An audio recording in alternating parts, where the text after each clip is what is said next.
joined by the amazing Lindsay Taylor, who is, I love her name, who is our food doula. So she's going to be joining us any moment now, and we're going to be talking about her fantastic cookbook that will be released very, very soon.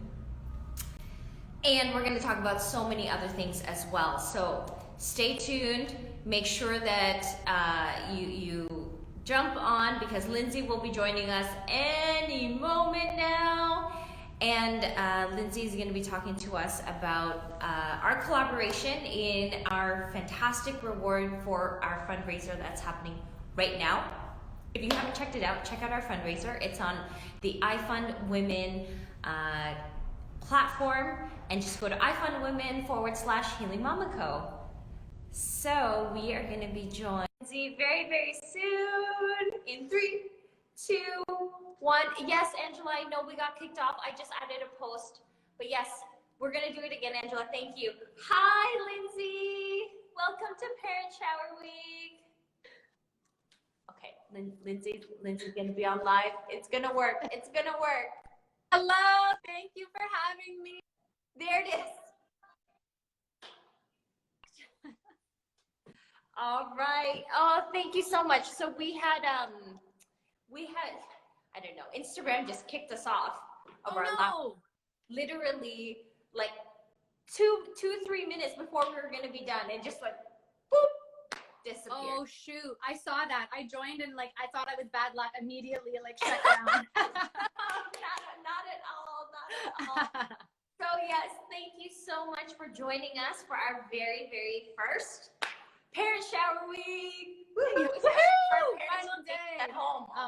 Thanks for having me. I'm so excited to be part of Parent Shower Week, because 100% parents need to be showered too. Parents need help and support and well-being. So I'm so happy you're doing this. Amazing. Oh, you just mentioned all the things. So we're going to dive. We're going to dive together, Lindsay, and we're going to get started. So sounds good. Before we go into all of the things that we've done together, tell us about your journey. What led you to creating this so amazing cookbook called the Food Doula Cookbook? I mean, yes. Oh my goodness, such a great idea. But the journey that got you to be in this position. Yeah, for sure. So like almost everybody, we create what we needed when we went through pregnancy and postpartum. So when I was pregnant, well, I'll back up a little bit. So my background is in health research, and I spent my entire career working for the Ontario government. And my expertise was taking research and turning it into programs to help people do hard things, to change health behaviors, right? To things like healthy eating and getting more active and beating addictions. Those changes are hard to make, and there's certain things that research tells us we need to have in order to do it successfully. Like, we really need a strong support system. We need the right information. So that was where my work hat was always positioned in the research. And then when I became pregnant for the first time, because my background is in public health, I knew nutrition must be food. What I eat during pregnancy must be a key component in what I should do, what I should pay attention to, that would help me feel great, that would help me. Of course, one of my goals was, how do I make sure my baby is healthy and support myself? So I'm not so tired, so I can still get up and go to work and do the things I still want to do and prepare my mind and body for postpartum. So I had that. It was only logical in my brain that food would be part of the pregnancy journey. But then and at first I got confirmation of that, because the very first thing I got at my first doctor's appointment was, okay, you need to take a prenatal vitamin. So prenatal vitamins are extra nutrition for us. So I thought, okay, this is good. And then the second thing I got was a list of foods not to eat. No deli meats, no soft cheeses, no caffeine, no iceberg lettuce, whatever it was, that entire list that most of us get when we're pregnant. Right. And then it just stopped. That was it. it didn't make sense to me that that list of foods not to eat and the prenatal vitamin was it. Yes. So, you know, it was in building a human and also the person who is building the human. Exactly. So it was a major like clash of my personal life and my professional life at that time, because the part of me that has worked for a decade in health behavior change knew like, oh no, if you're telling me eat healthier in pregnancy, I need more than a vitamin and a list of foods to avoid. This is not going to work for me. And to be totally honest with you, it didn't work for me. And in my first pregnancy, I didn't really change how I ate. And I had a lot of guilt over that. So I tried, I found it overwhelming. Like I was going to Google all the time, even though I have experience in training. Dr. Google. Yeah, Dr. Google. Yeah, even though I have training in nutrition, I still wasn't confident in the exact information for pregnancy and postpartum. So I would pull up Dr. Google, or I remember one time going to Chapters and going into the parenting section, which is where they have the prenatal books, and pulling out the ones that had to do with food and nutrition. And it wasn't a great experience, because quite honestly, I would flip through the pages and what I would see would be like full charts listing like all the nutrition.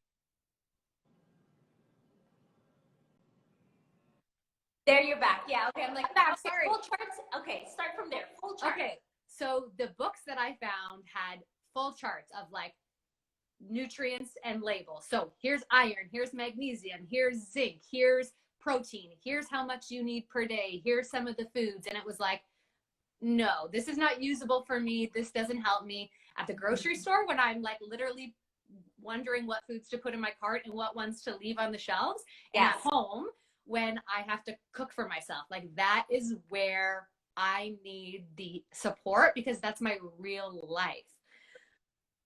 So that was really the moment that told me there needs to be something better here about how do we eat that matches up with the research, because there's so much rich research on the subject of the benefits of a nutritious, nourishing diet for getting pregnant, for having the best outcomes for mom and baby, for having a better, easier postpartum.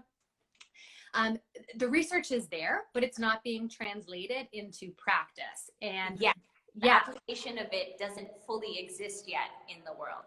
Yeah, unfortunately. And a large part of that, not that it's their fault, but our primary healthcare experts in nutrition, they just don't have the training. They are brilliant and obviously very highly trained for overseeing our pregnancy, our health, and baby's health. But when it comes to some of the healthy behaviors, and nutrition isn't the only one, I mean, exercises and how to adapt your workout and your well-being routine for pregnancy is also something they're not experts in. So we're sort of left with a gap in the system there. And the thing that bothers me the most about that is yes, it's missing, but also because it's missing, we end up feeling bad, like we're not doing a good enough job. We get down on ourselves for how we're eating, because at least for me and a lot of the clients I've spoken to, we have this idea in our head about what it looks like to eat healthy when you're pregnant, and that there's this societal expectation that you're going to eat perfectly because you're responsible for baby. And I just want to be the person that says that you do not have to eat perfectly. How about we just let go yes. of what the normal conversations are and have the conversations that fit, you know, and fit is different for every woman, every birthing person, every partner, and every couple. And just let it go. Exactly. At Healing Mama Co, we're all about letting go of letting go. So true. So true. Those expectations unfortunately do more harm than good, right?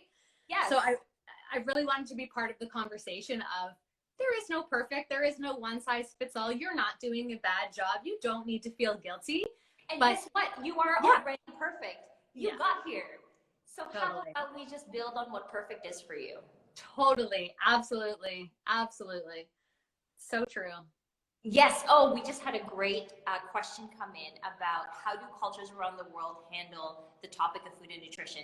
And I can tell you firsthand that it is a very different conversation from culture to culture and tradition to tradition. And I can, just from my own personal experience coming from a Philippine background, married to an Indian family, and then living in North America, these three worlds coming together were so different for me as a new mom and what I received from all fronts. So food and nutrition is very different culturally. I can tell you just very quickly that box of fresh coconuts when I gave birth from my Indian side, because this is what they do in India. There's no flower carts and flower shops around hospitals. There's vendors selling coconuts because mom needs fresh coconuts every day. Even before I brush my teeth, I had a fresh, they would pop a coconut, put a straw in it, and I had a coconut every single day for the first 3 weeks. I love that. I wouldn't have known that. No. This is just basic traditions from the Indian side, and on the Philippine side, it was very much eating this, we call it malunggay, but in the world of nutrition, it's moringa. And it's such a rich superfood that it's like, yeah, you have it in your soups, you grind it up in your shakes, you eat it as is if you can, and you just hop the body up with this. I'm like, what are you giving me, mom? I don't understand. What is this? Exactly. So yes, traditions around the world, very different. So have you seen that in the work that you've done? Is, you know, what are we doing here in North America about food and nutrition? And have you seen in your experience what other cultures and traditions do?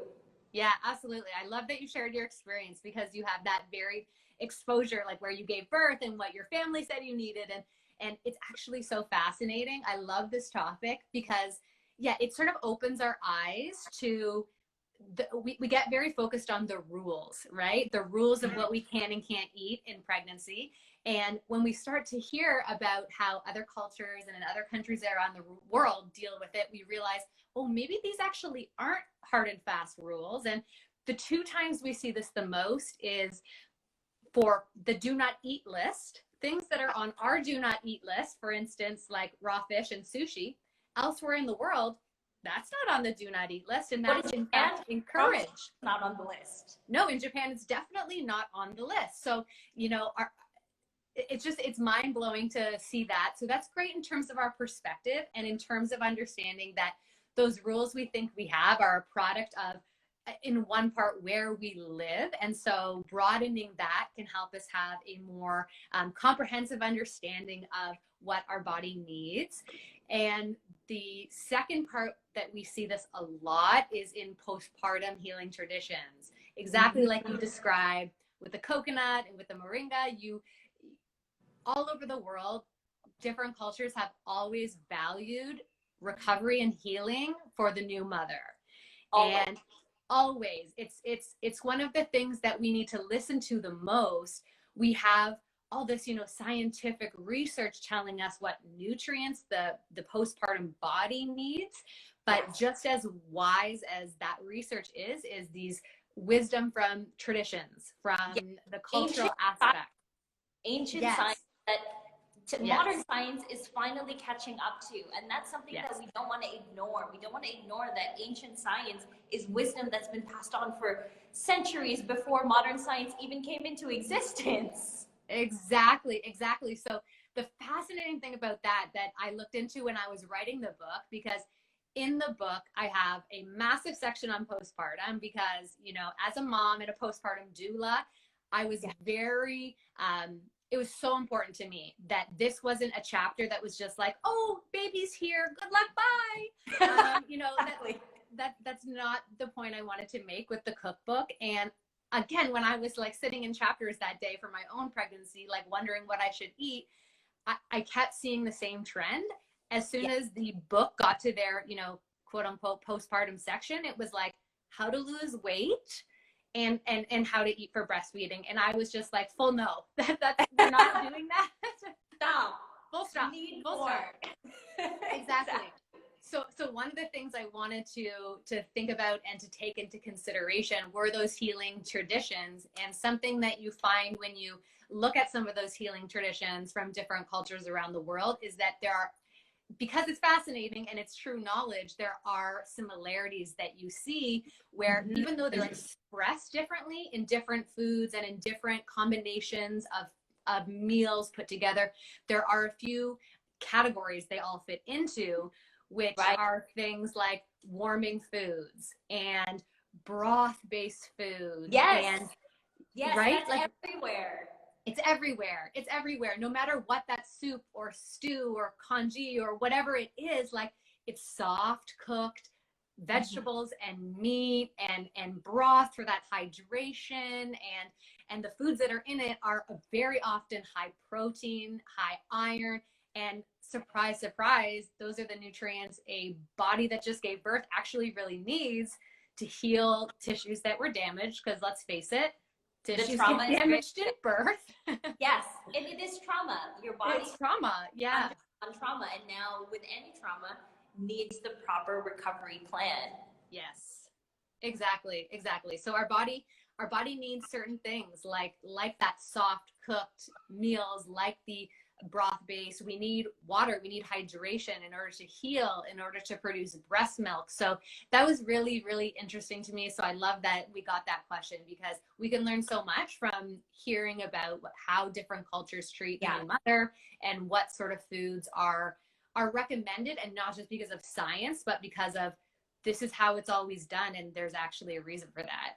Exactly. And being open to it as well, and being open to going and so one of my mantras is learn the rules so you know how to break them properly. I love that.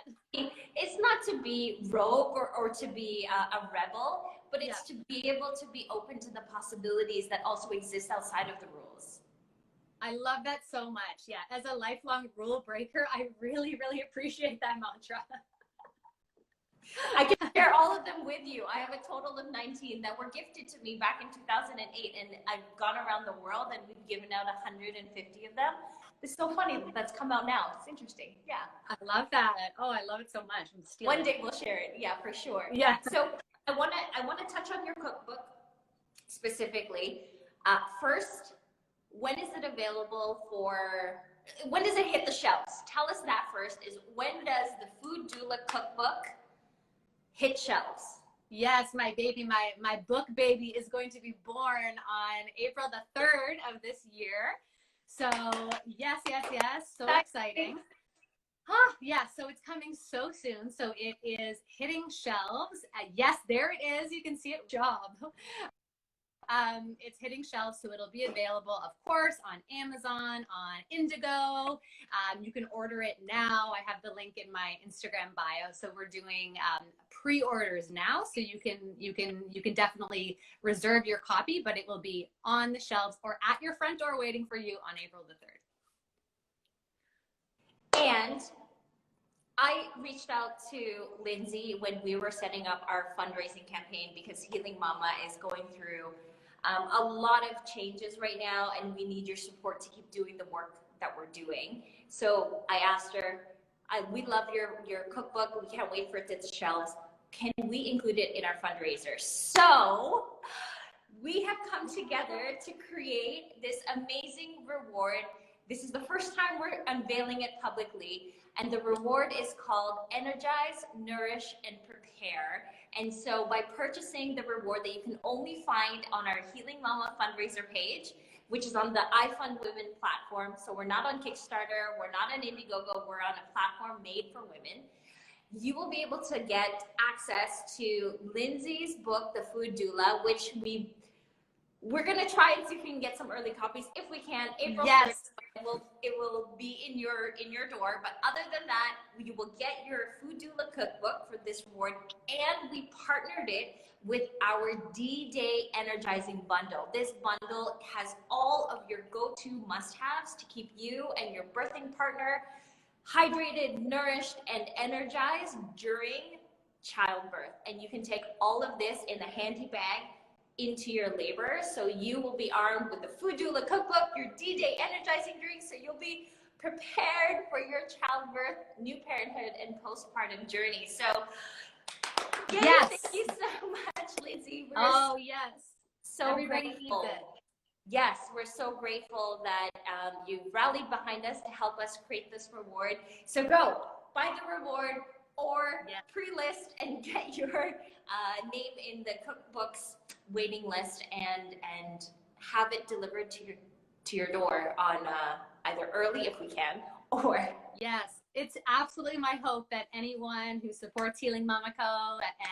and buys this reward at the fundraiser will be one of the first people to get the book, and I will write a little message in there for you, and hopefully it's going to be at your door before most people. So that's, super exciting. And what an amazing bundle. I mean, fueling yourself well for labor and the immediate aftermath of birth is so helpful. So I love that you put those things together. Yes, we've got you covered. And when we say that, we literally mean covered, like head to toe, front to back, vag to boobie, and everywhere in between. That's so true, because that's what we actually need, right? Like, we need to keep having that conversation. We need things for us and our bodies, not just for baby. Exactly. Yeah. So I want to talk about what are the pitfalls that happen when you inadequately prepare for your postpartum nourishment. And I want to really emphasize this because there is a ton of information prenatally, and I'm just going to put it out there. It exists already, which is why Healing Mama Co. doesn't deal in the prenatal world. We deal from childbirth. From the day your contractions start, that's when Healing Mama Co. goes into action until your first year postpartum. So tell us about, those pitfalls and what are the physical ramifications of being inadequately prepared? That's such a great question. And I feel like we have the same brain in this, in that, we feel it as new mothers. We feel it that all of the emphasis, all of the information, all of the advice is like stacked prenatally. But then as soon as we have baby and we're wondering, like, how do I care for myself postpartum? That's when the question marks start coming, and when we sort of feel like we're being left in the dark. And likewise, I don't want anyone to feel like that.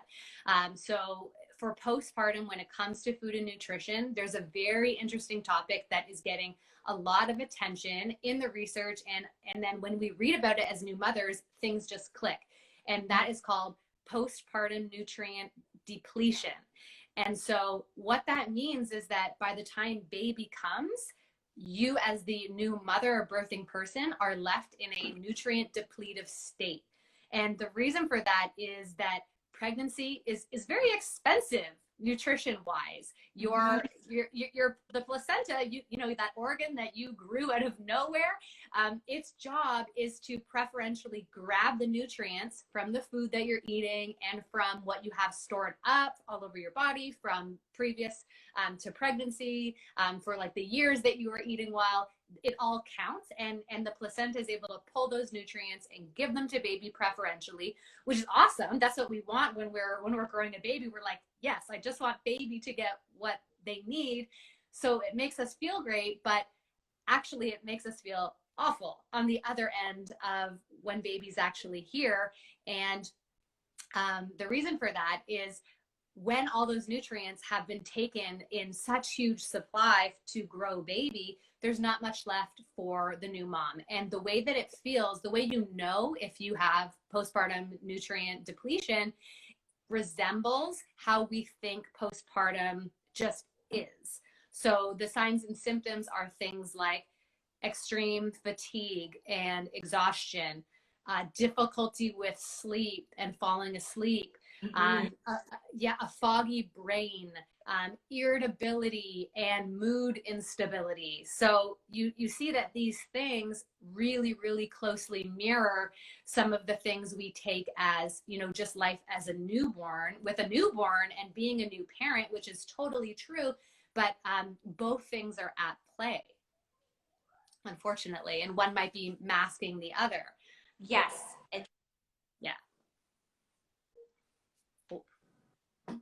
Did I And freeze so on you for a second? this also plays into a quick second. Yeah. But you're back. You're here. You're with us. Okay. Okay. Okay, So good. this all also sounds like the beginning stages of postpartum anxiety that can lead to postpartum depression as well. Absolutely. And we know food plays a huge role in that as well. We have a lot of research. Instagram just kicked us off again. We are so sorry. We're gonna do part 2 of our time with Lindsay Taylor, our beautiful food doula, and we're gonna restart the conversation. We were just talking about food and nutrition and the importance of having a proper food plan. Okay, Lindsay is back. We are gonna get you on. We're gonna take two of our time together. Lindsay is joining us in 1 second. I'm back. All right, take 2. I'm Part sorry. 2. I don't know if that was on my freezing or your freezing, but I'm glad we're back at it. We're back. I don't know what it is because it just like kicked us off. But maybe it's like we need to start the session again. So Yeah, let's start fresh. I love it. I love it because I have more to say about this postpartum pitfalls. Yes. Exactly. Okay. So you were we were just talking about how all of the depletion and those symptoms that occur are also, to me, when I hear you say it, sound like the early stages of postpartum anxiety that can lead to postpartum depression and that can lead into even worse that we've seen already, especially with what's happening with COVID. We do not want that to progress any further. So let's talk about that correlation to the food and nutrition that you have in your postpartum healing days and weeks and months. Absolutely. Absolutely. So one of the biggest challenges is that fortunately and unfortunately, oh, hello. Sorry, I just got a notification that you waved at me. That's so nice. Oh, yes. So in your postpartum stage, your nutrient needs are actually even higher than they are when you're pregnant. And so we have that truth matched with Say that again. Yeah. Say that again. So your nutrient needs postpartum are even higher than when you're pregnant. Exactly. Yeah. I'm gonna say it one more time. They're even higher. Even than higher. When you're pregnant. Yes, especially and especially with breastfeeding. And the unfortunate part of that is it corresponds with the time in our life when we feel like we have the least amount of time and the least amount of energy to cook for ourselves. So we have this situation where we have to nourish ourselves and we need to eat just straight up enough food to be able to sustain the postpartum body and breastfeeding and just getting through some of those sleepless nights. So one of my biggest tip, probably the number one tip, always has to do with postpartum and always has to do with asking for help and asking people to, come over during the end of your pregnancy and help you stock that freezer with foods and meals and snacks and being willing you to can do a porch drop-off with COVID. A porch drop-off. Drop-offs. Yes. Nourishing foods to the pregnant people that are in your life who are about to give birth. Exactly. And you can look over your favorite cookbook, like maybe the Food Doula Cookbook, and put a couple stickies in there, like, okay, these are the things that I need. And you know what? Friends and family, they want to be there for you, especially during COVID. It hurts them that they can't be there for you. And this is one of the ways that you can, I'm a very big fan and I coach people to practice asking for that help. Make a list of people that you think can be your postpartum helpers and ask them, because they're going to say, let me know if I can do anything. Let me know if I can help. I really want to help. Give them something specific and make it food, because it's going to be one of the most important things that's going to help you get through that stage. And it's something that we sometimes tend to ignore, not necessarily because we want to ignore it, but because we don't have the mental bandwidth. When we have a baby on us. Instagram, please let us and Lindsay Taylor, our beautiful food doula, continue our conversation, because it's a really great conversation that everyone needs to hear and to learn about and know So please keep us here and our Instagram live session going. So Lindsay is gonna join us. I hope she comes back. It's going to be any second now. She's gonna rejoin our chat as we talk about food and nutrition. And yes, okay, we're gonna make this happen. It's going to happen. Okay. Third time is the charm. It's gonna be great. We're gonna finish our conversation. Third time's a charm, Lindsay. Third time's the charm. I'm so sorry. I don't know if it's my internet that is cutting out on us, and if so, I'm so sorry. But we're back. I don't know whose end it was, but I just restarted my phone in case it was my phone. Stuff. Good stuff. So we are back. I just asked Instagram and the universe to please keep our session going. Yeah. Stop kicking us off. It's not fair. It's not fair. This is such an important topic. We need to keep this topic going. Yes. Thank you guys for joining. Thank you, listeners. Thank you. Yes. Yeah. Okay. So we're gonna restart. We're not gonna restart. We're gonna continue. We're gonna continue where we were. The last thing that we heard was, yes, friends and family, do curbside drop-off of nourishing foods for mama. And actually, when you mentioned that creating a postpartum plan, I also wanted to bring up that in the Healing Mama Guide that comes with every single one of our labor and postpartum systems, we're also calling this your encyclopedia to childbirth and postpartum. You can get this on its own or any of our systems, it comes with it. In the postpartum planning section, you physically have a lying in plan, which says these are the people that you have in place that your go-to.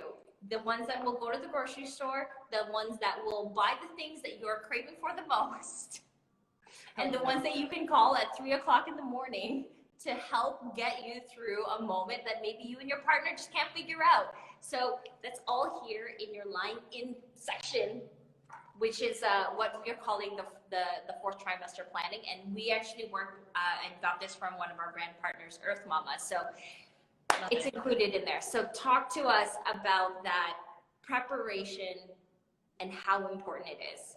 Oh my goodness. There's nothing that's more key than having a postpartum plan and being comfortable asking for help. And when it comes to food, there's two parts that I really always like to emphasize. The first is, yes, have your friends and family drop you off those nourishing, amazing meals that are going to help you have the energy to get through your day and help your body heal. Those soups and stews and slow cooked meats and things like that are great and super nutritious. But also think about the reality of postpartum life with a newborn. You're going to need your snacks. Like you're yes, ma'am. Yeah, you're going to need stuff that you can grab out of the freezer at 3 a.m. when you don't feel like heating up a pot of soup.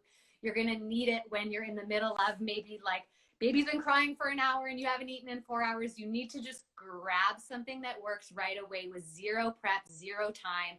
So if you have time before baby comes, or you have helpers that you can ask them to make you those amazing meals that can be heated up through the day, but ask them to make you like muffins and cookies and pancakes and waffles. And there are amazing ways.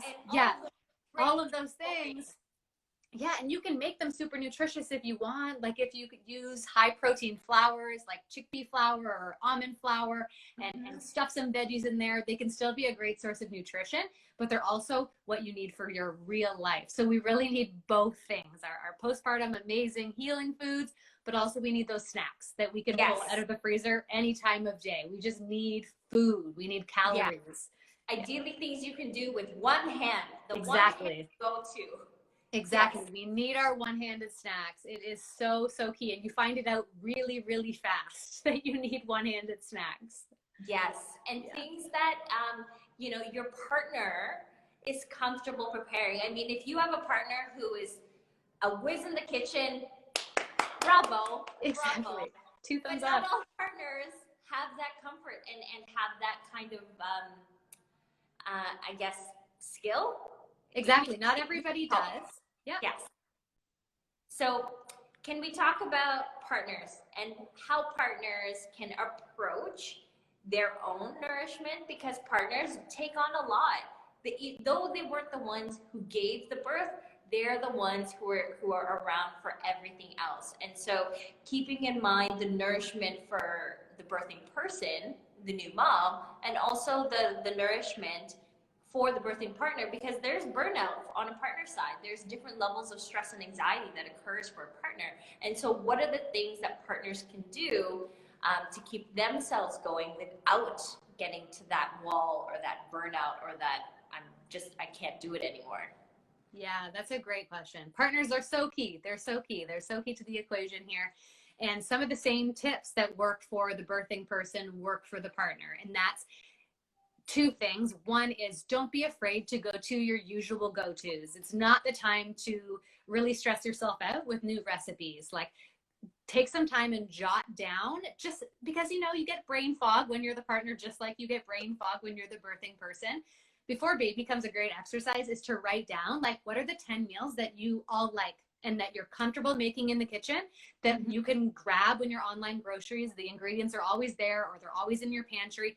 It just helps to get it on paper so that you can visualize it. Oh yeah, like, oh, we do that easy, like, whatever it is, spaghetti and meatballs, because we always have these meatballs in the freezer. It helps if it's visual right there on the freezer, or wherever, magnet on your fridge, or have it in your phone. And that's a great thing also, because if you put that up in a place that is visual, not only does that help the partner think of, like, oh yeah, I can get that done in 10 minutes, it helps other postpartum helpers that might be in the house as well. So if you have a doula coming over, or you have, like, your mom staying with you for a few weeks, that person can look at that list and know what meals you like, because sometimes having those meals that are your go-tos, they're comfortable.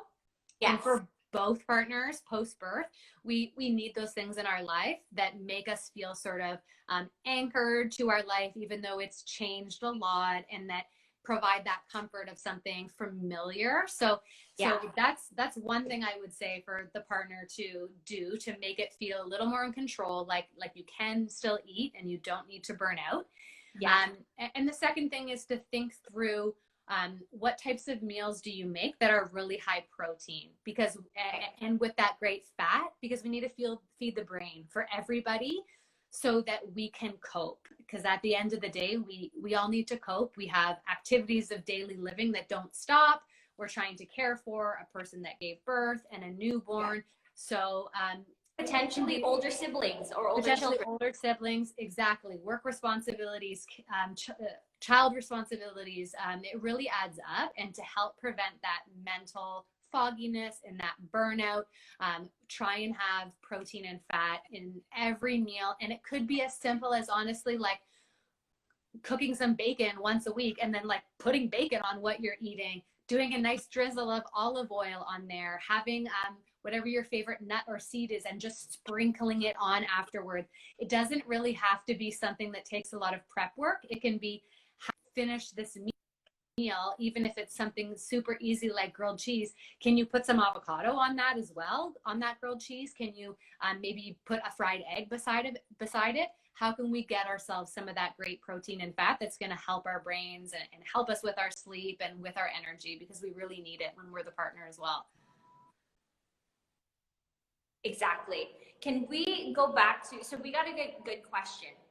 In your cookbook that will be released, and you can also buy it as a reward on our fundraiser, do you have a section on snacks? Oh yes. I am all about that snack life for pregnancy and for postpartum.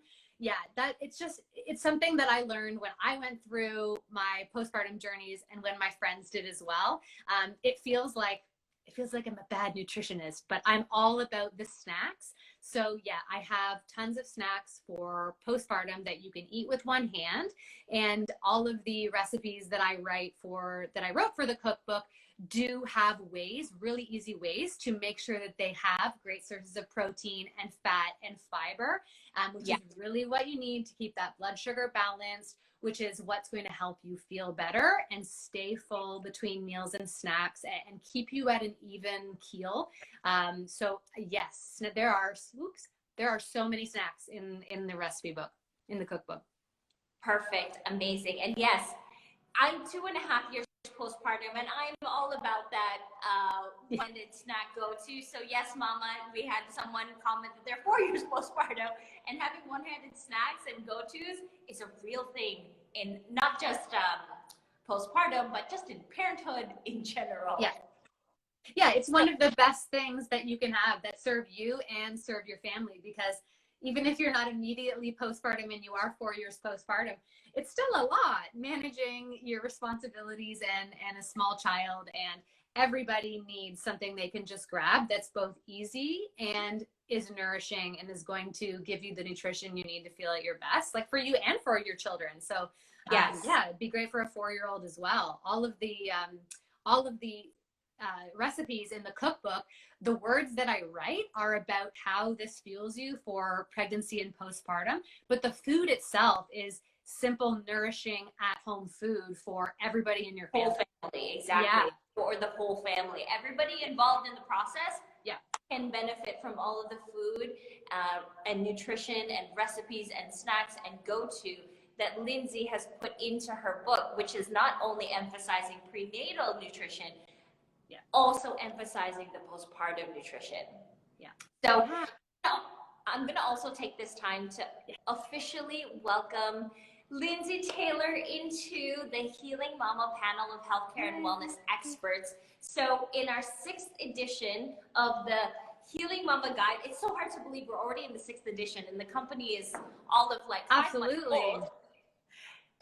You will have an original write-up that Lindsay has prepared for all of our birthing people that have our labor and postpartum system. So you're going to get that in the guide. And there's also a great recipe in there.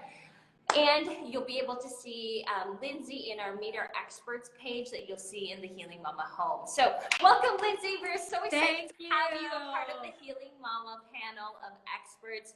We love everything that you're doing, and your cookbook was just... it fit in the ways that is just not being met right now. Exactly. And I want to talk about very briefly what you have found to be the probably one of the worst things that you can do for your nutrition postpartum that you see happen often. Yes. Yeah, my answer to that is the worst thing that you can do postpartum is not eat, because that happens and we all fall victim to it because we are tired and we feel like we can't do anything else when we have a baby on us all the time. We skip meals, we skip snacks, and we end up not eating as much as we need. So the one message that I want to send everybody about your postpartum is, yes, it would be amazing to do what you can to get in those nourishing meals and ask family and friends to drop off amazing nourishing meals for you. But do not put any pressure on yourself to eat the right thing. The right thing for you postpartum is food. Whatever food you have available, whatever food is going to give you calories, energy to get through your day is the right food. So there's no judgment, there's no guilt. You need to fuel yourself, and at the end of the day, food is food, and that's what you need. Can we talk about listening to your body? Because this conversation happens way too often prenatally and also happens postpartum, where it's, I want to eat this, but in my head, I know I shouldn't, or I should be looking at eating something else.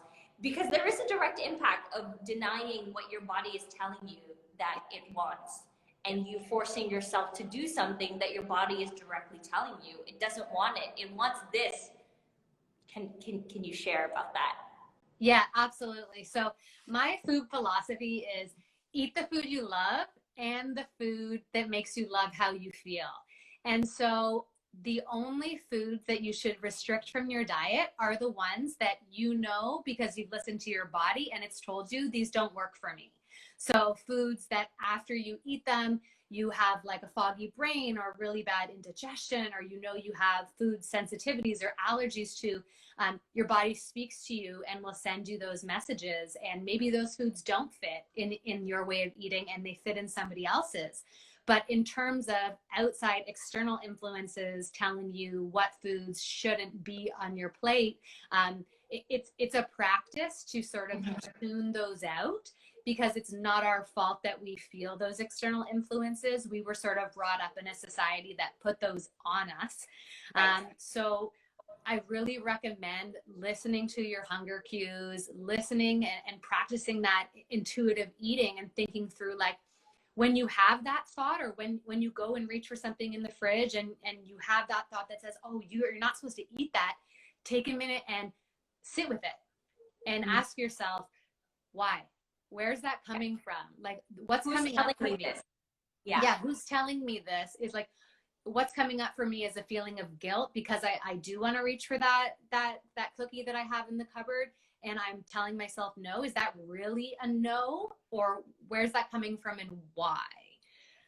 So that's great. We all have to work on that. I work on that every single day, and many of us do.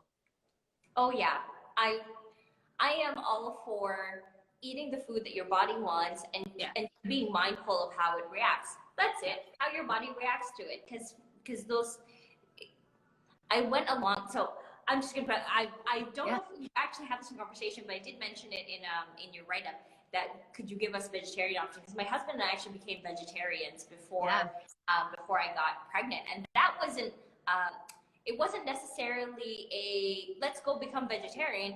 It basically happened very unconsciously for us, and when our conscious mind and our reality came together, we're like, yeah, we haven't eaten meat in months, and we feel great, and that, and we're good.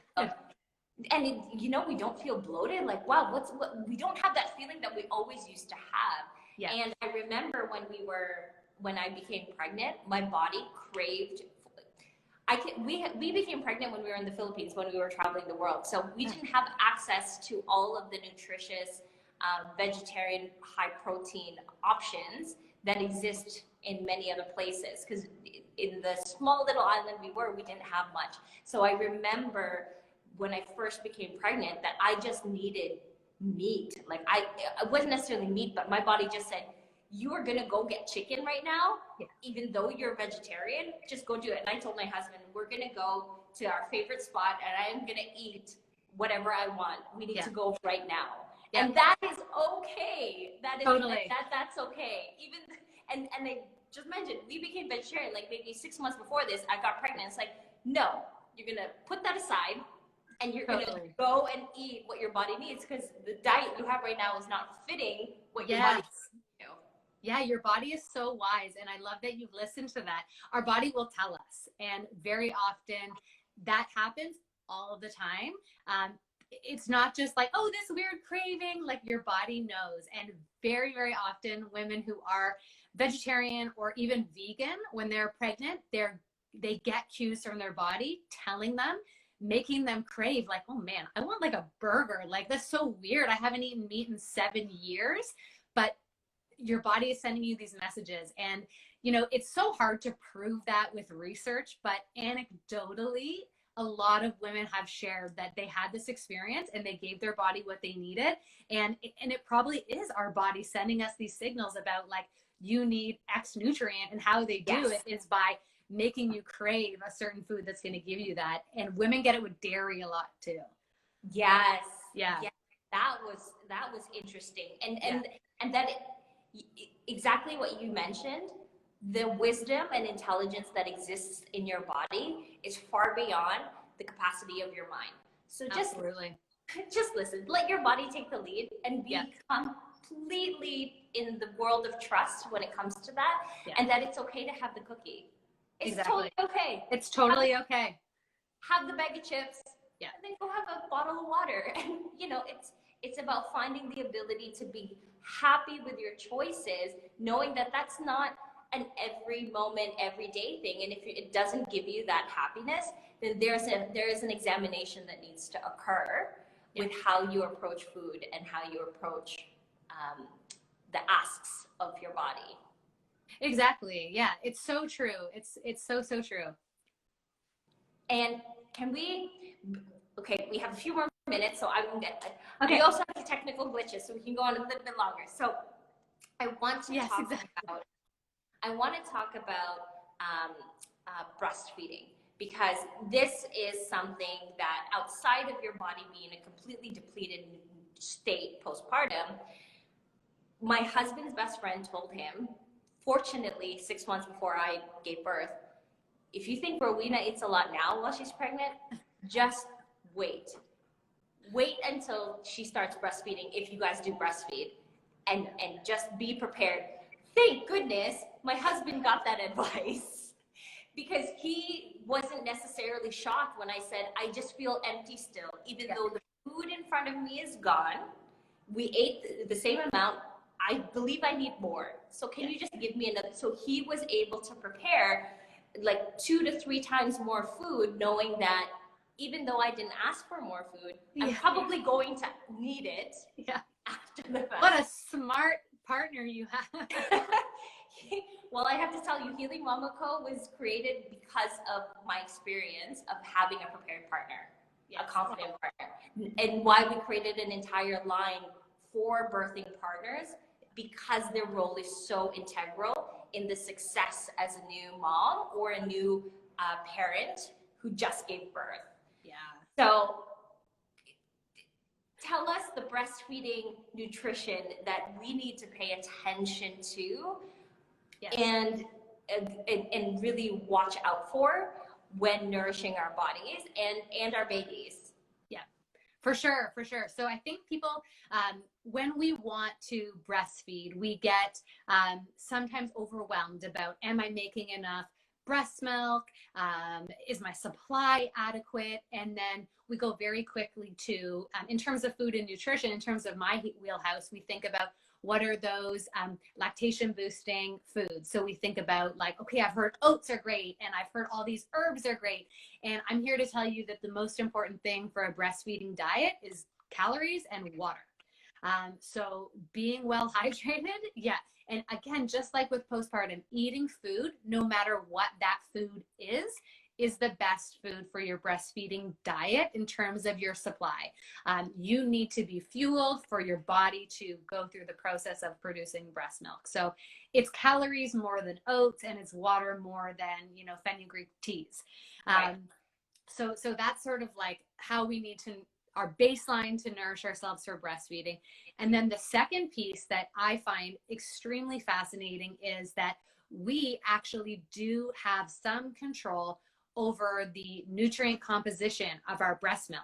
So we have a lot of emerging research showing us that some of the nutrients in breast milk are dependent on the nutrients that mom is getting from food. So we have actually a lot of power here. And I don't talk about it to put any guilt on anybody that you need to eat a perfect diet, because that doesn't exist whatsoever. But I find it really encouraging that if we are spending our time making sure we have those nourishing foods and educating ourselves about what we need to feel at our best, it's going to pay off for not just us. It's going to pay off in that we're actually boosting the nutrients available to baby through our breast milk. So it's all not for naught. Like, your efforts really pay off twofold in the postpartum experience. So it's another reason to ask people for help. Exactly. Because the food intake is going to double, if not triple. In our case, it was almost quadruple how much food intake that this body, and this was my experience, so we can only imagine what other breastfeeding mamas who are in that immediate postpartum and thick into their breastfeeding journey, that yes, you are going to have to spend the time and energy and money in having enough food. And don't be shocked if you eat 2, in my case, 4 times more than your partner, who was, let's face it, most of the time eating more than you before this. Exactly. Yeah, 100%. And I talk about that in the book as well. I talk about like what nutrients can you have the power over, where if you eat, for example, one of the nutrients we can influence is the fatty acid DHA. That nutrient in particular is dependent, and that is your brain building nutrient. So that nutrient is a building block to build baby's brain and their nervous system. So if we are adding in some amazing food sources like the fish and sardines and thing I talked about earlier, we are having a direct impact. So I for sure give lots of recipes and all that information in the book as well, if anyone's listening and wants to know more about that. It's a super powerful way to have influence and believe in your role as a mother and your role in providing, because we sometimes doubt that in the postpartum stage. And yeah, it's just another reason to have that trust, like you were saying, Rowena, have that trust in your role and that you're doing amazing things. And can we also talk about the other high-rich ingredients and foods that you can get at your grocery store that will help restore your supplies? And one of them is magnesium. I can't emphasize how important magnesium is. It's in that postpartum phase, and then also in your breastfeeding journey, and how magnesium is one of the top culprits that gets depleted the most on a regular and ongoing basis. In this entire process of postpartum recovery and breastfeeding. And then all the other, like you mentioned, the DHA. So there's more than just that. There is getting the right vitamin Ds and so if you can just quickly, I mean, is as a Coles Notes version? I know. Getting the Food Doula Cookbook where you'll be armed with the fingertips. But what can you share with us now? For sure. And I just want to qualify this by saying, in the book, I really take the position that nutritionist science and food is real life. So I talk much more in the book about foods as opposed to nutrients. So I talk a lot about, here are some great foods that are going to meet those nutrient needs, but the focus really is on which foods to select at the grocery store, what meals and snacks you can quickly put together that are focused on foods, but the rationale for those meals and snacks being included in the book and being included on the foods that I'm suggesting you buy at the grocery store are because those are the foods that are high in some of the nutrients that you need the most. So like you were saying, Rowena, like those minerals and vitamins that are so often depleted, like magnesium and choline and vitamin B12 and zinc, they're all important. And what we know from the research is it's a balanced way of eating that matters the most. So don't let it stress you out if you have, a whole month where you can only eat like bagels and cream cheese. Like that's not going to ruin everything. It's about, can we learn more about what our body needs? Can we get more comfortable in the kitchen, cooking from scratch with real foods and try some new vegetables and embrace those plants and embrace those, from the earth type foods. Those practices are what are going to benefit us the most. Right. Exactly. Yeah. Okay. Is there anything that we did not touch upon in our three attempts at this conversation? I am going to be able to put this all together into one session and have it posted on our IGTV. But is there anything that we didn't touch on that you really want to share with everyone? That's a really great question. And no, I think we had a really fulsome discussion. We talked a lot about food and nutrition and nourishing yourself, particularly for postpartum. And I so appreciate the opportunity to have this conversation with you because yes, it is, which is the reason your amazing company exists. We have so much focus on pregnancy and not enough on postpartum. So I'm glad we were able to spend the time talking about that, food for recovery and healing and mental health and your breastfeeding journey and just doing the best that you can and making sure that you just eat. Yes, that you eat. Yes, please. That's the first thing. Please just eat. Get the food in you, and then don't deny what your body is asking you. Don't let your brain have control over all the aspects, and be comfortable and trusting that your body knows what it's doing, and that it's honor that hunger. Exactly. If you feel like, oh, I'm always hungry.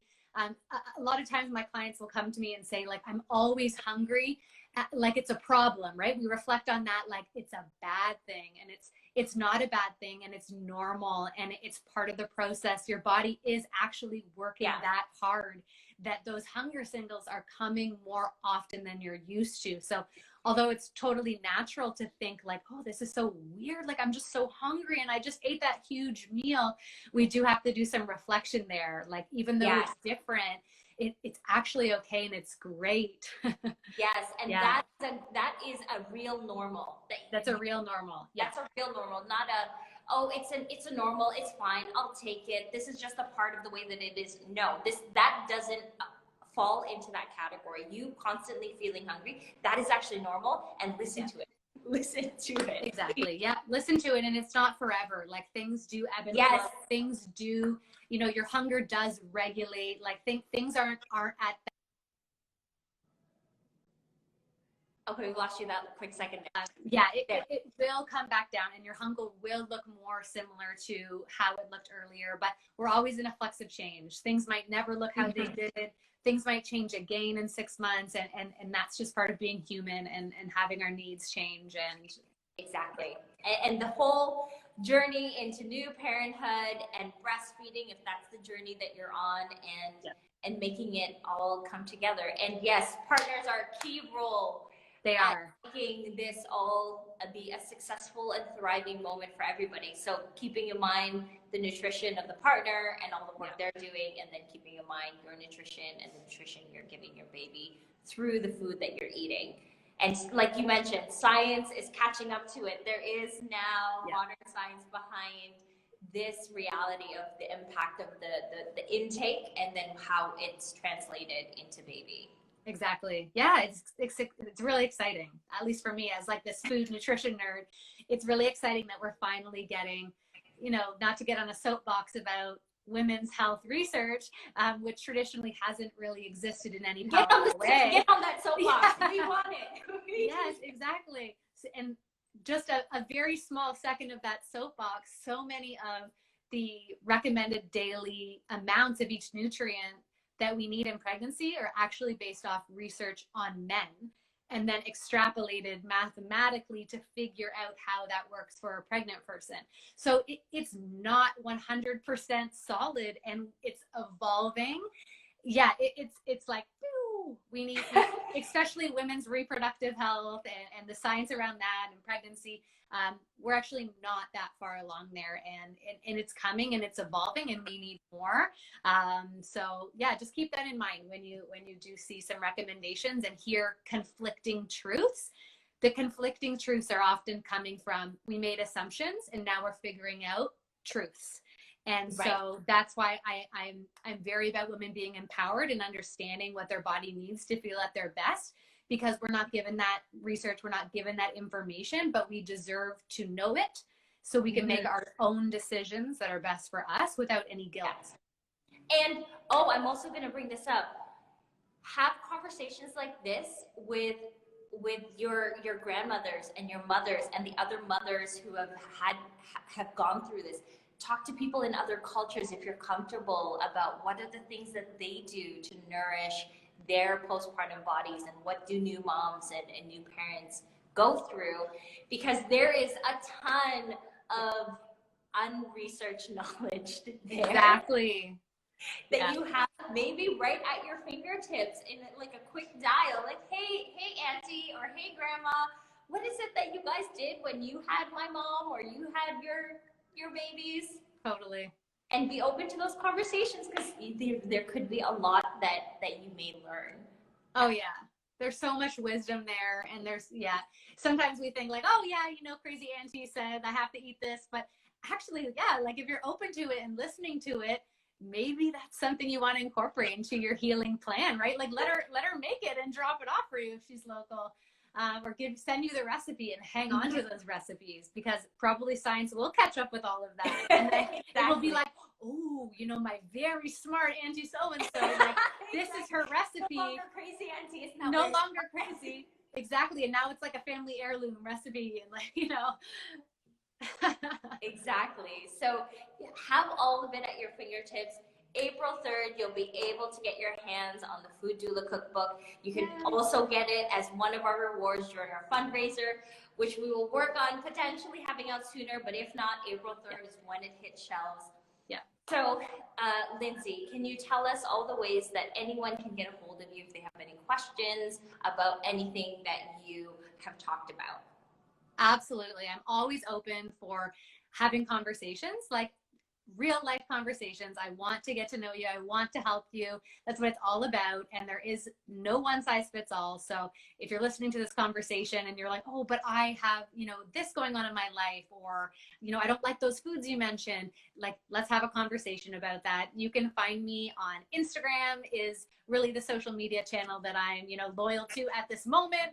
Yeah. So my handle is right up there at the .food.doula. And come find me there. I can share my email address if someone would like to get in touch one-to-one. And if you want to ask me questions and hear more about, in particular, like some of the myths about pre and postnatal nutrition and what the truths are, and some practical ways of getting yourself more nourished for this life stage, I am hosting a masterclass on Tuesday at noon. So if you do check me out on Instagram, you can grab a spot for that. It's totally free. And that's where to find me. Oh, send us the details. We want to let everyone know about your masterclass. Thank you for putting that together. Thank you for creating the Food Doula Cookbook. Thank you for being our brand new food and nutrition expert. If you can't get a hold of Lindsay for whatever reason in the channels that she mentioned, you can head over to the Healing Mama home. Go to the Meet Our Experts. Her beautiful image is going to be there in the next couple of weeks. You can click on that, and then you'll be forwarded to all of the ways to get a hold of Lindsay as well. Yes, thank you so much. Thank you, Romina. Thank you. It really is. It's my honor to be part of the Healing Mama team and to know you and to follow your business journey. And thank you for everything that you're doing for parents, because this work is so needed. And I'm so happy that you're here, because it's really going to change the lives and make this journey more simple and more less overwhelming, and that's what we need. So I'm honored. Thank you. We appreciate it. And you know what? I'm going to put this out there. We shout it to the world. We will shout on top of our soapbox and say that we are here to revolutionize the childbirth industry as a whole. The conversation needs to be about parents at the forefront and not necessarily only about the baby. And we are going to make this a reality. And because of our partnership, it makes us that much closer to making this happen across our healthcare system, not just in Canada, but at least, taking it into our own hands. Yeah. And we're going to do it. We're going to do it. Absolutely. It's happening. It's already on the way. I can feel it. And it's only going to benefit all of us and all the parents to be of the future. This work that you're doing and we're doing together, you're definitely revitalizing this movement, and I love it and I'm here for it. So keep it up. Amazing. All right. Thank you so much, Lindsay. Have an amazing weekend. It's already Friday. How is it already Friday? I know. It's Friday. I can feel the sun coming in. Yes. It's beautiful. And thanks to everybody for following along, and thanks for the questions. Yes. Thank you so much. Have a great weekend. Bye. You too. Take care. Thanks again.